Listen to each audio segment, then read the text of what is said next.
Hey everybody. I think this is rolling. Welcome to English 4110, concerning Hamlet I'm calling it. But of course this is the required Shakespeare course in the English department.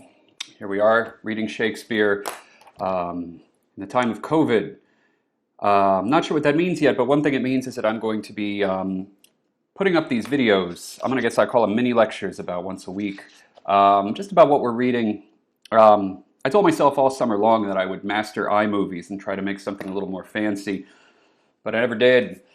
So for now, we're stuck with this pretty simple, streamlined little thing I've got going here. But I think it'll do okay for what we're talking about. I don't know how to start talking about Shakespeare on a movie, on a video. My usual technique, or whatever you want to call it, when I get into a classroom to teach Shakespeare for the first time with students, most of which don't want to take a class called Shakespeare, or for some reason have reservations about it. Some people loathe Shakespeare, few people really love Shakespeare anymore. I'm always curious to know why. So the first thing I usually do in such a class is simply, in fact, I usually just draw it on the board. I write, "Why Shakespeare?" and turn around and see what people have to say. And all kinds of things come out of this. We end up talking about whether or not Shakespeare is as good as his reputation. He is. Whether or not everybody should read him. Not necessarily, I don't think. And what his place in the canon of English literature is, of world literature, of however you want to swing it. Why is it, in other words, that we are compelled to take Shakespeare? Well, you guys are compelled to take Shakespeare. It's the only course in your entire English curriculum that you must take in which a single author's name appears in the title of the course. Why is that? Why not a course on Virginia Woolf? Why not a course on Zora Neale Hurston? Why not a course on Emily Dickinson? Why not a course on, as in many other English departments, why not a course on Chaucer, another on Shakespeare, another on Milton, if we want to take three dead white guys as a sort of canonical pillars of English literature? But why just Shakespeare? And we end up talking about all kinds of things. Given the medium and the fact that I can't talk to you guys directly unless we Zoom or have some sort of online meeting, which I'm actually not allowed to do for an online course. But unless we do such a thing, I don't think really me telling you why I think all of these things, at least at this point, is going to pan out. Perhaps this entire course can in some way stand as a kind of response to that question, why Shakespeare? But I think we have another why to account for that might be a little more pressing at the moment. And that has to do with what I've done with this course. And again, the first time I meet up with a bunch of people in person in a class, I can sort of draw out some answers. We can come to some conclusions together in conversation. So it's going to be a very interesting challenge to see how we can supplement our distance asynchronous connection here, so that we can have something like that building of ideas together. And I'm hoping some of the other mechanisms in this class, in this online platform, will do that. But what I'm going to do with these little lectures, which I hope to keep to about 20 minutes, but I'm a talker, is just kind of work through some of the passages or some of the key parts of the readings that I gave you and talk about them. I'm going to take a few minutes before to get into this class. Actually, the reason I assigned what I did for today was because I think it will open up some of the questions that will be very informative, be very compelling in the course of this class that we can keep with us with every text that we read.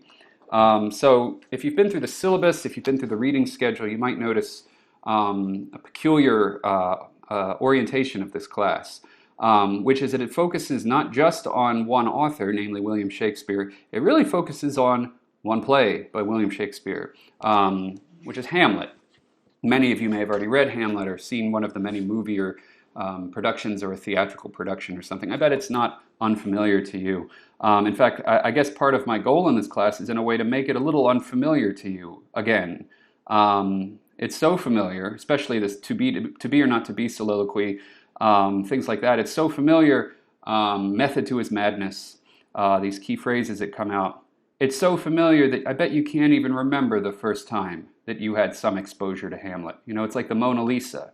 When was the first time you ever saw the Mona Lisa? I'll bet you don't remember.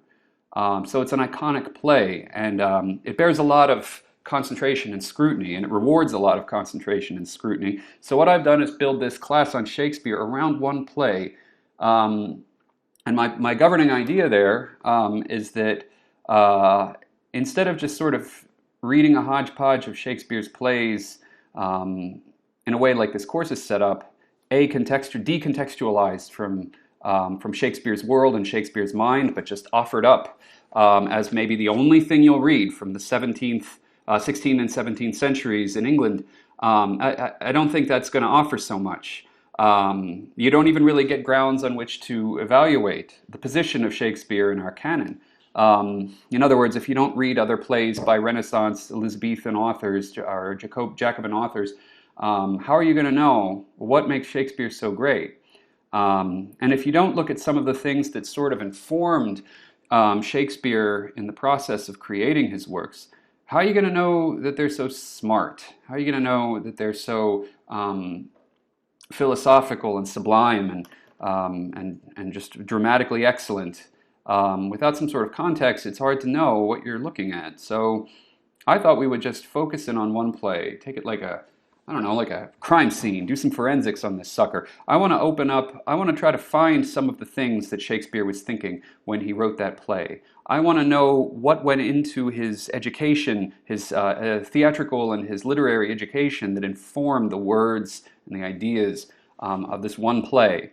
I want to know when his craft, how his craft maybe changed or developed or improved or modulated itself to do the story of Hamlet in a different way, but maybe in a similar, but in some ways similar, in some ways different way than it was modulated and confined and constrained when he was writing other plays. For instance, we're reading Macbeth, we're reading Richard II. So all that said, yes, so we're going to be reading a lot of the things that we know that Shakespeare read. Some classical works, some medieval works. We're going to be reading some, and we're going to be reading some of his contemporaries, some of the things that influenced him, like Thomas Kyd's Spanish tragedy, and we're going to be reading some of his immediate contemporaries and successors who he influenced, and see what was kind of understood or in what ways Hamlet changed the creative atmosphere and milieu of his times, and then we're going to finish up with a play that's just hilarious. It's called Rosencrantz and Guildenstern Are Dead. Excellent movie. I'm going to link at some point. Made from this play, which is a modern take or a modern revisitation of Hamlet. So in a way, we're going to be with Hamlet for 16 weeks. I hope that doesn't bother anybody. We're going to be having Hamlet in front of us continuously, but we're really only going to kind of read it twice in a version that's called the second quarto, an early publication of it that's usually the standard, and then another version called the first quarto, which was published, like bootlegged in 1603, and it's really weird in many ways. So in a way, I guess we're only going to read Hamlet twice, but in a way we're going to continually read Hamlet for the whole semester. Now then, so if you're watching this, I'm hoping you've already read the assignment for the first week. And so the question, as I hinted before, I was going to ask a different question. It's not why Shakespeare today, it's why St. Augustine. So you have read, I hope, a snippet from a work called the Soliloquies, the Soliloquy of this guy, St. Augustine. I wonder if you've ever read him before. Yeah, no answers. I forgot. It's a very interesting work. For our purposes, it's immediately interesting for one real major reason. It is the first time that the word soliloquies, in Latin, soliloquia, was used. Augustine coined the term for the title of this work. I forgot. I've got a little picture of St. Augustine here. We're going to talk about why this famous portrait of Augustine, why every portrait of Augustine is deeply problematic a little later in the semester when we get to the Confessions, which we're going to read most of. We'll get to it. But for now, I'm just going to leave his aging visage there while we talk about this work. It's usually considered an early work, but he was, well, how old was he? I guess he was in his 30s at the time. Augustine had just moved to a town called Cassiacum, which is in the northeast of Italy, up at the top of the boot. And he had sort of established I guess you could call it something like a commune or hippie colony or something. He and a bunch of friends of his, lawyers and statesmen and some rich people and some not so rich people, friends all, bought some land together and set up sort of a community where they supposed that they could sort of retreat from the world, and focus on philosophy. It's here that Shakespeare, that Augustine went through kind of most of the major scenes of his famous conversion. And this text, the Soliloquy, was written here. It's one of the early philosophical works. He really began his philosophical, religious, theological tradition or sort of life work here. So, yeah, why did he call it the Soliloquy? Well, we're going to take a pretty close look at this text because I didn't give you a whole lot of it. There's some things I wanted to point out. I'll offer them up just as things I noticed in the text. You might have noticed others, and you can talk about them and save it up for your first letter next week, or join me on Thursday this week at this open Zoom chat to talk about it if you want to. But this is a very interesting work in its introduction, and it ends up kind of slowing down, in my opinion, later in the body of the thing, because it's as if he hadn't quite figured out how to do what it is that he's trying to do. And he will eventually figure out how to do it in a very big way in the work called the Confessiones, the Confessions. This is sort of an experiment. In fact, I feel as if he's trying to carve out a niche, a literary niche for himself, and maybe you could even say build a sort of vocabulary for doing something that had never really been attempted before in such a way. The novelty of this is probably worn down a little bit, because the thing about Augustine is that in the wake of Augustine, in the last 1700 years, so much, especially of Western culture, but now really world literature, has adopted some of the ways of speaking that Augustine innovated. So it's hard to see it as innovative when we look back, but I can only assure you that it was. A vocabulary, in other words, for talking about, and in fact, talking about oneself by way of talking to oneself. The title Soliloquia is a compound of two words, solum, or alone, solus, all alone, and loquia. Loqui means to have a discussion, to talk. So it talks to oneself. And of course, this is where the word soliloquies comes from, and we'll be reading some of the most famous that were ever written. So in a sense, that's why Augustine. In a way, this course about Hamlet is also about just a subgenre when it comes down to it, or at least it focuses on a very small part of Shakespeare's craft, which is the soliloquy. What exactly is a soliloquy? I'm interested in that question very much. And this text opens it up at its very inception. So what is a soliloquy? Well, one answer to that is it's the genre that St. Augustine invented to do a certain kind of philosophy.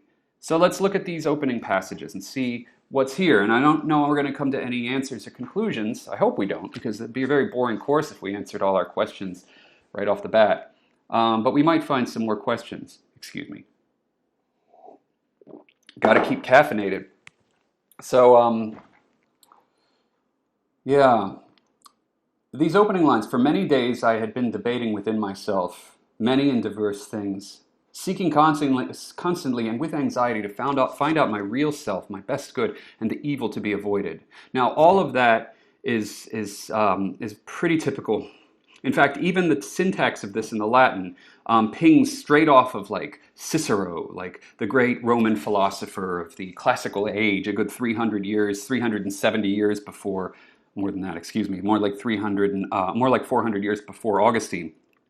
Even the syntax keys into the way that Roman, that is Latin literature, had been sort of philosophizing, talking for a long time.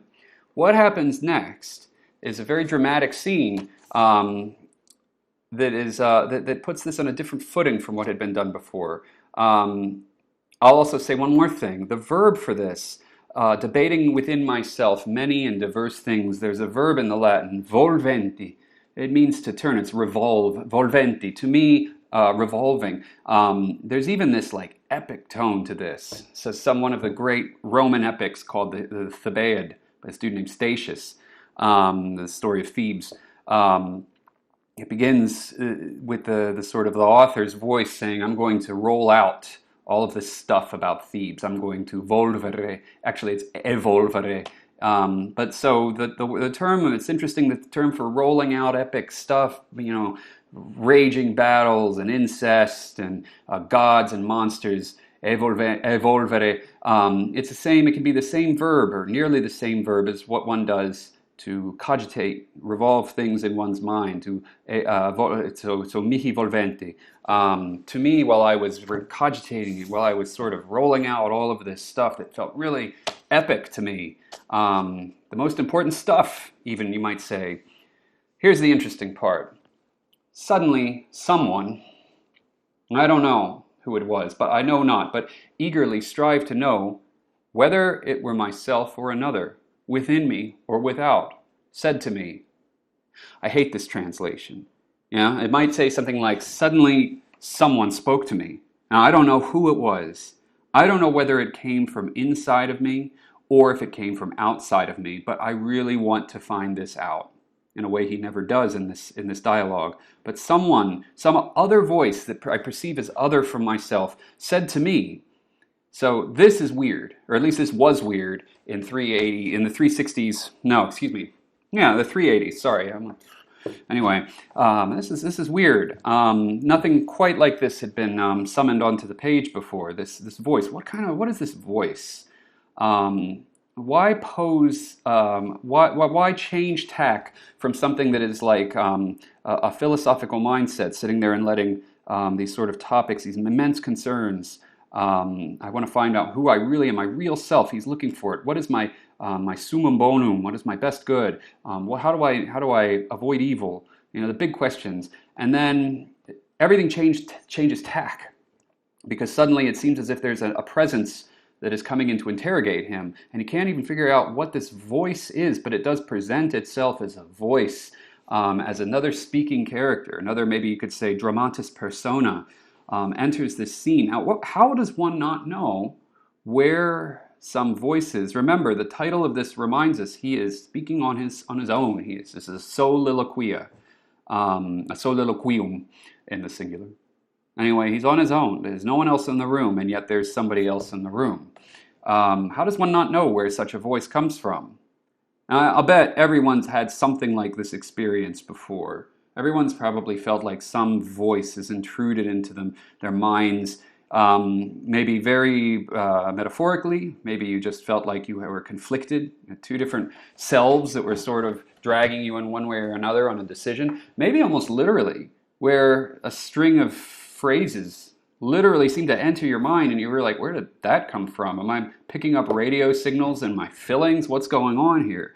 In a way, it's a sign of madness. And it probably was no less a sign of madness in Augustine's time than it would be now to say that I hear voices. So it's a very strange and a very challenging opening to a philosophical text. I was being completely sane. In fact, the highest level of sanity. I was philosophizing. And then I went completely nuts. I suddenly heard voices and I didn't know what they were. So question one, which Augustine never answers but really wants to know, whether this is intrinsic, those are his verbs, intrinsicus extrinsicus. I want to know if this is coming from within or if this is coming from without. Who is this voice? Well, let's see what they say. So something marked in our translation as R, but which in the Latin is ratio, which means reasoning, the reasoning faculty, as if it's somehow prized apart from him. Ratio is the name of this voice, name given it anyway. Consider, and now it's as if this voice has been there all along. It's already overheard everything that he's going to say. It doesn't begin at the beginning, but begins sort of as if they'd already been in discussion. Now, suppose you had discovered something. Remember, he's looking for himself. He's seeking himself. Consider, suppose you had discovered something concerning that which you are so constantly and anxiously seeking to know. To what would you entrust it in order that you might give your attention to things following? And again, this translation blows. Basically, if you did discover something of yourself or your good or what evils you should avoid, what are you going to do with that stuff? He says, I'll put it in my memory. We'll come back to these terms probably at many points. This sort of classical conception of the mind, um, as I'll give you just a tiny pinch, as a tricameral sort of brain shape, where there's the imaginatio or common sense, sensus communis, which receives your sensory data. That gets put through the ratio, and then it gets stored in the back in the memoria. So Augustine's answer, and now sometimes in the Latin, by the way, this A doesn't stand for Augustinus, but anima, or soul. So this ends up being kind of a dialogue between reason and the soul. Reason asks, where would you put all of this stuff that you found? And anima says, well, in my memory, of course. Well, this is weird, though. So he's all alone, naturally. Where else would you put your discoveries of yourself? But in your memory, it's your storage bank. But ratio says, well, that's not good enough, is it? Because your memory is prone to forget stuff, isn't it? And anima agrees and says, yeah, actually, you're right about that. Well, that's weird. Where else would one put discoveries of oneself, except within oneself? Isn't that just obvious? Wouldn't you put the most sort of crucial, intimate discoveries of oneself? Wouldn't you keep them inside? But Ratio says something else. You better write that down. So this is weird for many reasons too. Oh, there's so much that's cool and weird in here. What I'm going to detail here is just a few of the things. So you'll find more, I hope. So how am I going to write these things down? Ratio's said, like, you really can't dictate this stuff. You can't say this stuff out loud because other people are going to hear your soliloquy. Soliloquies are, and now this gets us to some of the sort of technical mechanics of what a soliloquy is on the Elizabethan stage. Whether it's meant to be overheard or not, whether it's actually being in the world of the play, that is in the fictional world, is it actually being said, or is it the cogitation that's silent and within? Well, here we have sort of an answer in the original setting. It needs to come out. It needs to come out because it has to be written. Actual writing is better, more permanent housing for these discoveries than memory. But you can't dictate. Now that's important because we're still in the heart of the Roman social, cultural milieu, which means that writing with your hands, especially for something that you're interested in publishing or sending out, like letters and whatnot, was almost always done by slaves. Composing is a liberal art, that is, it's art for free people. And it's done inside. Writing with the hand, well, that's manual labor. And manual labor was reserved for slaves. So that's the context that's there when he says, well, you can't dictate this. You're actually going to have to write this out by your hand, buddy. So that has a more jarring feel for a Roman audience than it would for us. We seldom dictate anything, I think. What you say is true, says Anima, and so I did not see how I am to proceed without embarrassment. Evidently, he's going to write this stuff, and we learn in a few minutes that you should actually publish this, and it needs to go out just to some locals, a crowd of readers. A few of your own townsmen will suffice. Now, this might have a very specific reference. It might be that group of dudes that Augustine has brought together in Cassiacum for this little hippie commune of his. Maybe it's just a very small clutch of people that are, in a kind of stoic way, their friendship is such that they try to hide and withhold nothing from each other. But something else gets interpolated here, and that is the form of a soliloquia, of a soliloquium, the form of this process of discovery and memorializing in writing. Includes prayer. Orare is the verb here. Ora, pray, but it also can just mean, it means pray, but it also is just one of the more basic words for just pronounce, like orate, yeah? So he should orate, which, we're, by now, Augustine is writing and is thinking in a very Christian and a very deeply Christian believer's sort of mentality. It's always worth keeping in mind with Augustine. This guy's not fooling around.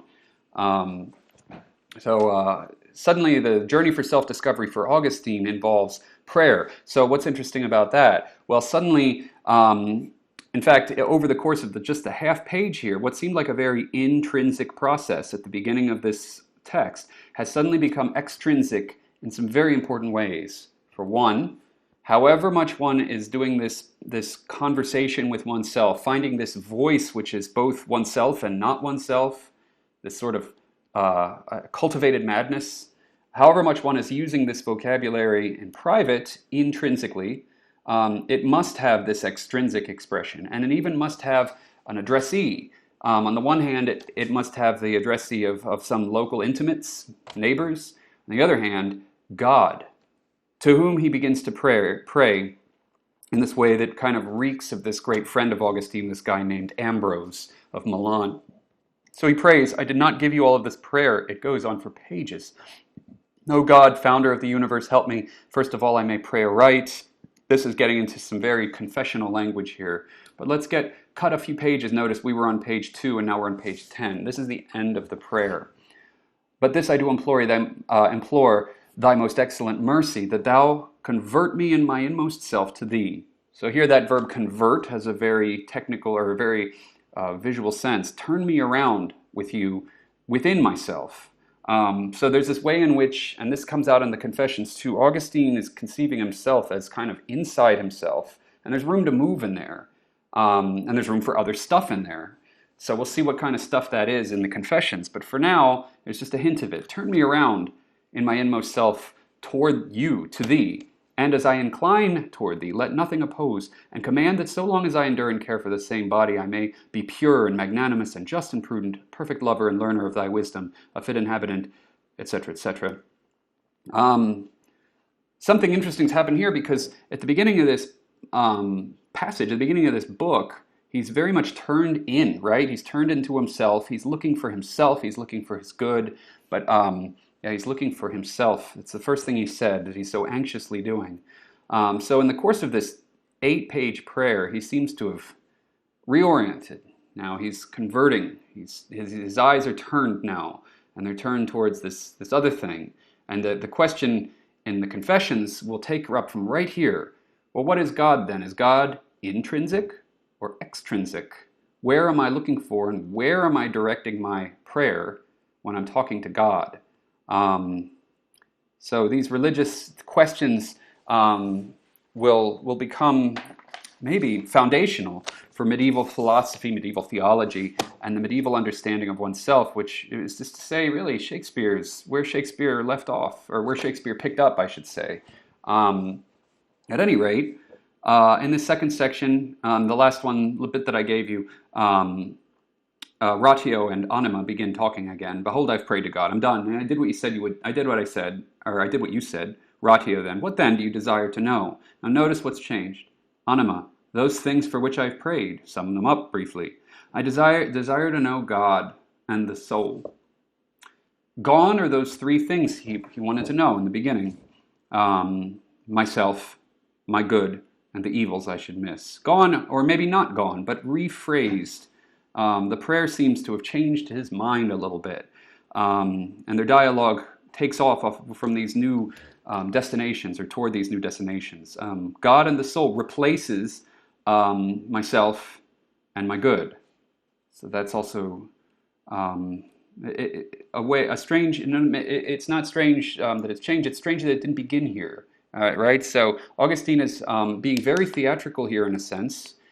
This, by the way, looks nothing like a Platonic dialogue, where the matter, the topic is discussed between two more or less real or realistic characters. These are more transparently fictions.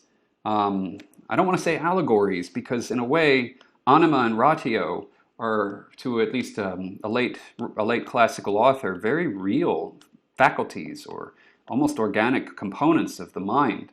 So it's a very strange way of doing it, having a dialogue with oneself, a soliloquy. The next question Ratio brings up is very practical, but very strange, unanswerable.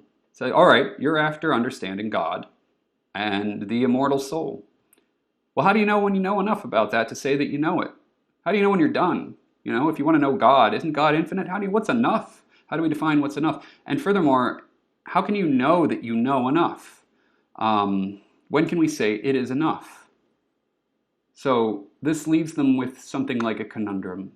When do we know that we're done seeking? When do we know that we've at least established ourselves in the right place from which we can make any claims to knowledge? This is a question in a way anticipating a question that would probably confront Augustine in every text. It's usually called something like aporia after this Greek term, which means not having any idea where you are. It's in a way what Socrates in Plato's dialogues is always trying to, is where he's always trying to get his interlocutor to arrive at. Socrates famously is always meeting these people in Athens in Plato's dialogues who think they know something. Doesn't matter what, they think they know something about even if it's their specialty. They're pretty sure they know what they're talking about. Socrates' job as the gadfly is to piss them off by telling them that, actually not telling them, but demonstrating to them that they don't know the first thing. Not the first thing. They can't be sure that they know enough to even say, I know the first thing. And that state is aporia, is the state of not having a single clue what to do. This is a position that either Augustine or Anima, or a little play on both here, sort of immediately confronts. Where does one take a position? How does one even proceed? How does one even pick oneself off the couch? If we can't even say that we know the first thing, we can't even be sure the first step we take off the couch towards something better, how do we know that that first step isn't the wrong one and you should have gone the other way? This aporetic state is sort of embraced in Augustine. It's not the destination as in Socrates' plays. Socrates usually gets to the point where he's reduced his interlocutor to admit that they don't know anything about what they're talking about. If you want a really short version of this, check out like the Ion. You can find it online. That's the end. And then usually the interlocutor gets pissed off enough that they bail, or the party goes off in some other direction, who knows. But here in the soliloquies, talking to oneself, where one is both one's own Socrates and one's own sort of arrogant optimist or positivist, it happens immediately. The proper place to begin in this sort of work of talking to oneself, talking through oneself, of positioning oneself with respect to these immense cosmic principles, truth itself, God, everything. The opening gesture is to begin from aporia. When that's really consistent with Socrates, yeah? I mean, the dialogues were sort of a first step. You had to get to the point where you had no idea what's going on, and you're willing to embrace that in order to really proceed. That's philosophy, people. The question is, have we ever gotten to that point, or does every generation keep going through the same process of wrecking one's confidence in oneself, one's confidence in one's knowledge? So at least he can admit, I know, as I know this, let's see, Anima, I do indeed think so, but why, by what plan shall it shall become possible to do this, I do not perceive. For what I have ever known, which is like God, so that I could say, sorry, I just read that wrong because I hate this translation. For what have I ever known, which is like God, so that I could say, as I know this, so do I desire to know God. Here comes a question that will become instrumental in the Confessions. What do you do first? Do you love God, or do you know God? Can you love what you don't yet know? Can you know, or do you only know what you love? Yeah, this question of where does one begin, with love or with knowledge, it gets us a little out of our current track. So I'll end the discussion here with a few just summary notes, which is Soliloquy was originally, at least if this is the original form, it was originally a surprising turn in sort of a philosophical methodology, to pose the work of thinking the work of philosophy itself as a conversation with oneself, which is in appearance very much like madness, but in genre and form very theatrical, very much like a dialogue. Now, so in Shakespeare's soliloquies, that of course is not something we are looking for. A soliloquy is not a dialogue, or is it? Well, we'll come to that. But suffice it to say, it's interesting that the first thing called a soliloquy is in a dialogue form. It's in a dramatic form. And finally, it brings one through something like a scene of almost madness, talking to oneself, to a scene of confusion, I guess. A scene of not knowing where exactly to begin. Now, I think that is almost in a way a very decent introduction to some of Hamlet's problems, because, or that's why I posed it at least, because I think Augustine was front and center in Shakespeare's mind as he constructed this character of Hamlet. Hamlet, I think, is a very Augustinian character. He's also a character of lots of other facets too. We'll read, he's a very Senecan character. He's a very Plautinian character, a very Montaignian character. Maybe, as I hope anyway, each of the texts that we go on to read this semester will offer a new shade or a new color or a new facet of this character of Hamlet. Hence the name of this course, Concerning Hamlet. So, in a nutshell, we're going to try over the next few weeks, almost immediately in fact, since next week we're going to start our first reading of Plato, we're going to try to get from this character to this character. Yes, that's Benedict Cumberbatch, who played Hamlet in some English theatrical production, which I'm kind of desperate to see, frankly. I also just love that these two pictures, look at them, look at these pictures. I just found it on a Google search. Look at that. So there's Augustine's burning Catholic heart in the moment of inspiration.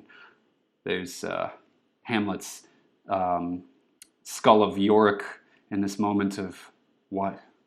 Desperation? Total depression? I don't know. Stick around till next week to find out. I'm going to close her down there, people. I hope I see some of you guys on the open Zoom meeting. I hope these videos prove worth the watch. But remember, I will never know if you watch these or not. So, it's up to you. See you around, guys.